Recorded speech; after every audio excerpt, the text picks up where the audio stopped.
Ladies and gentlemen, welcome to a very interesting little mini tidbit of the Cows channel where we're going to go really quick over the patch notes for the Dungeon Beneath. Now, this is a game that I'm very much addicted to and I'm having fun. Patch 1.0.3 is live, and the coolest thing that made me want to do this mini video is the Poison mini expansion. So, Poison is, of course, a condition in the game, but you can't really build for it, but you can now because they went ahead and they added two new characters who do poison damage. They have the Gnome Fighter, who seems to be recruitable at level 1, and the Venom Witch, who seems to be recruitable at level 2. Now, at max level, it's a 7 hit point, 3 attack, 6 speed fighter, but he's poisonous and you can move him around.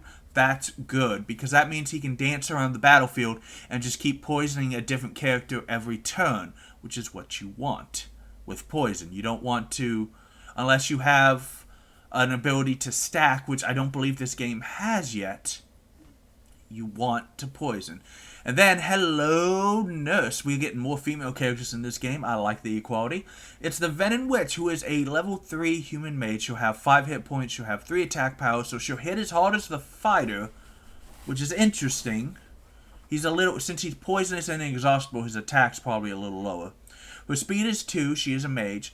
But her thing is that she's going to deal double damage against any poison characters. She hits a boss. When you poison the boss, she's going to hit for 6 every round. And even against anything but Abaddon, that's going to end up adding up very quickly. We also have new relics, which I've actually played in the playthrough I just got, which is Pure Venom. Your poison will deal an additional damage, and then Venomous Hex. At the battle's start, a random enemy gets poisoned. If the boss gets poisoned, that is huge. And there's a new bonus objective, which I have not seen yet. So let's just look at that for, if you take the poison build with just these 3 improvements, the 2 characters here, and the Pure Venom here, on your first turn, because he's faster than she is, he's going to deal 3 damage, and then he's going to poison. Then she's going to deal 6 damage, because she's doubled. Then when the enemy moves, they're going to take an additional 2 damage. That's 11 hit points, which even against all non-hero characters, with the exception of like 1 or 2 off the top of my head, is going to exhaust most, if not all, of their hit points. This is a 1-round kill. You put these 2 in the start, whichever high value target you want dead, it's going to die. And it's not going to be happy as it dies. And he has 7 hit points, so he probably has baseline enough HP to tank that 1 hit from the enemy before they get the 2 poison and they die. We also have some quality of life improvements, which I've seen some of this before, but let's talk about it. You can now sell equipment, which is good. Guys, that's good. So now you don't just have to leave equipment in front of him. But that's why the merchant made such a killing. You just ditched your equipment in front of him, and he's resold. I gave him the freaking fighter shield for +2 health and +2 speed. He didn't have to pay anything, and then he was selling it to like 6 gold for the next sap who was coming here. He has 100% profit margin. That's not good capitalism right there. That hurts us. So this helps. You only get 1 gold whenever you sell equipment, but it is better than getting nothing. You can also sell potions of experience. You can also sell potions of health. This doesn't say that, but I've tested it. And it's nice to get at least a little gold for something that you used to get nothing from. So faster battles. You can now speed up battles even more with 5 times. And if that's not fast enough, you can skip battle banners, which literally just means you'll watch it for. I kind of like 2 speed. I don't feel like it needs to be faster, but that's okay. We have multiple unlocks, which I've also tested, and it's wonderful. When you finish a run, your XP does not stop. It's not hard capped on the character you're unlocking. The extra XP is going to go over to the next round.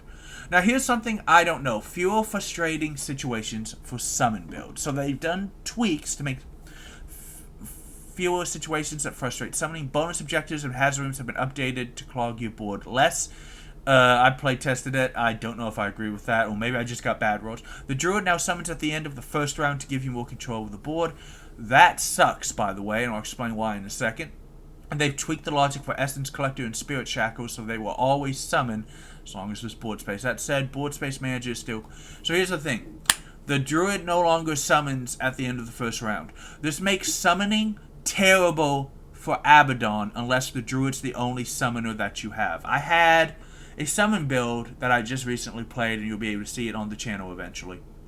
I'd started with Mariana and Jack, and I got the Essence Collector so that I would summon... No, I got Everlasting Flame, so I would summon a 0-3 Flame at the beginning. And I had the Elf Archer who gains power whenever you summon. And I had the Beast Archer who gains power whenever an ally dies. So in the first couple rounds, I could swing huge. Here's the problem. Certain fights, as well as Abaddon, do not do damage in the first round. So my Druid would try to summon wolves, and I could not summon the wolves. Which leads me to my very important lesson. Build for Abaddon, don't build for the game. You have to... So, that's... I went too hard in summoning and got punished for it. Board space management is still a thing. Who knows if it will ever change or not, or if there will be different modes for that. But right now, I'm warning you guys, it's less frustrating. It's still kind of frustrating. I'm not happy about it, but you know what? It's game balance. It could have just been bad rolls. We don't know. We're going to also look at the character balance changes. So the Armor Smith, I understand now why, but the Armor Smith now gains plus 2, 3, 4 at levels 1, 2, 3 instead of 2, 4, 6. I'm a little disappointed. The closest I've ever gotten to beating Abaddon was with my armor build, and now the armor build is weaker. But I suppose they've tested it and it's not going well. So the Druid now summons at the end of the first round. We talked about that. Elder Grix now has 7 hit points instead of 9. And is no longer inexhaustible. I don't feel like he was that powerful. Who's Elder Grix again? Is that a hero? I want to say that's a hero. I think that's the hero that tosses the chicken leg. But it sucks that he's not inexhaustible. I can understand lowering his hit points because he can keep the person in front of him alive longer. But, man, I really hate that he's not inexhaustible. It was really nice to... Healing's really hard in this game. It was nice to have someone who could at least do it. And Mariana now has 2 attack. I just played a Mariana run. She did have 2 attack. It's... Until there's a way for your heroes to also level up, with the exception of giving them equipment that your soldiers don't use, or that +1 sword that you get at the end of your second portion of the dungeon, I appreciate the buff. Hopefully, I don't know if heroes will ever be increased or not, but we'll see. And then there's some minor balance changes. Encounters in the upper dungeon now have more board layout variations. That's going to help on the replayability. Blood Wisps no longer injure themselves after attacking. I love this because it really sucked. Unless they had changed it instead to where you summon a Blood Wisp every round. This is better. Hand of Abaddon now gains +1 attack when an ally dies. Yeah, I saw that. It's not going to crush you, it's hard. Simula Prime now starts with 1 attack. He used to start with 0. It's a really little minor change. I don't even think it was necessary, but it's fine. Armored Gloves now give 1 health and 1 armor at the start of battle, instead of just 2 health. That's okay. Potion of XP is now 3 gold, which was 2, and Mastery is 8 gold, which is 5. I mean, it's a good balance change. I don't like it because it's a good balance change. Potions of XP in the first and second portions of the dungeon are definitely... Oh, I got a message while we were here. Are definitely necessary. You're going to drastically decrease your chances of having a good fight against Abaddon if you don't have 4 level 3 heroes. So they will always, always, always necessary. It's kind of a big jump, but oh well. Flip Featherbite now has 6 HP instead of 8. I remember that boss. I guess he was a little hard for certain comps that might be like slowly ramping up. I can see like where a mage comp that you were starting to build would have trouble with him. But I don't know if 2 HP is going to really help, but we'll see. And then just the bug fixes, which characters keep their extra HP when leveling up. This is hella necessary, and I'm really glad that they did it. All wisps are correctly their elemental type. I don't know if that affects too much stuff. There's probably one or two abilities or items that affect that, so it's good that they're correctly listed. The first battle in the Underneath and the Abyss will now always contain a potion of experience. Necessary. You guys have seen in my playthroughs, I don't understand. Sometimes you just randomly don't get XP. And especially in the second and third portions of the dungeon, where sometimes with your build and the luck of the draw, you have to sacrifice characters to win the fight.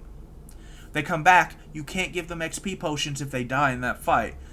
So to have that, and then finally have like that level 2 sword master that you really love, or sword dancer, excuse me, and he's almost ready, and he's been dying the last couple of fights, but he just needs one hit XP potion, and he lives through the fight, and then you don't get no XP potion. Oh, that's terrible, and it's horrible. And then Serial, the Master Animus, and Amugan now correctly work with the Essence Collector and the Spirit Shackles. The battle no longer starts prematurely if you hit space on the enemy preview. Oh, that's cool. That's a cool little fix. I didn't even know that people were hitting space to do that. This one is good just because those are items that can be really essential to certain builds, and you don't want them to accident. So let's go ahead and rate this up. Right now, the developers can see that I'm being a good player and I'm interacting with their content. You guys, thank you so much for watching. As long as we're here, what comment did I get? Yeah, because I can't win yet. I'm the one who put that. Yeah, how did you win with the summon party? Because I just did the summon party. I had Mariana and Jack, and then I had Everlasting Flame. So I was summoning a ton, but with the board management in this game currently as it stands for bounce.